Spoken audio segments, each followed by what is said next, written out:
Mani sauc Aiga, esmu šeit jau otro reizi. Kāpēc es braucu šurp, es sapratu, ka manī palikusi vēl kāda lieta, baiļu gars, no kuras nespēju atbrīvoties. Es pastāstīšu, kādu postu cilvēku dzīvēm ir izdarīt tāds gars. Kādreiz, kad es biju mazi, apmēram 10 gadi bija. Un krustmāte viņai labākā draudzene, un viņas dēlam atklājās tāda saslimšana, kāda man patreiz ir izkaisītā skleroze.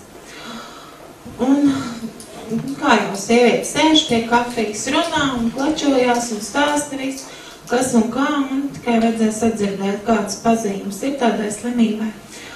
Nu, un šis dēls, kuram tāda slimība bija, viņš paņēma enciklopēdijas, lasījis viss, kādas tur pazīmes, vēlāk, uz ko no tās slimības ir sagaidīt, un viņš atrada tā mājās ieroci un nošāvās. Nu, protams, es to visu dzirdēju, kad es biju maza.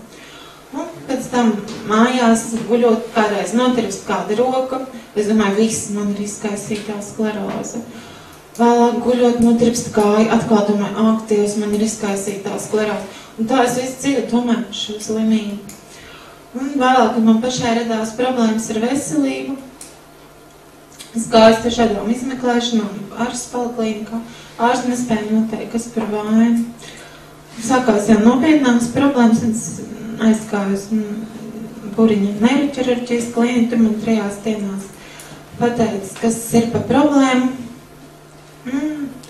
Ārsts nāca pie maniem uz istabiņu ar diagnozi, un es jau iekšēji zināju, kas tā būs par diagnozi. Tagad doktori man pateica, man vairāk nebija nekādu izbrīnu. Es jau zināju, ko es gaidīju. Un par atbrīvošanu man baiļu kārtu. Es ticu, ka viņu esmu saņēmusi, un es viņu saņemšu. Un būs viss kārtībā, un pienāks brīdis, kad Dievs man dziedinās. Tā kā viss būs labi. Amen.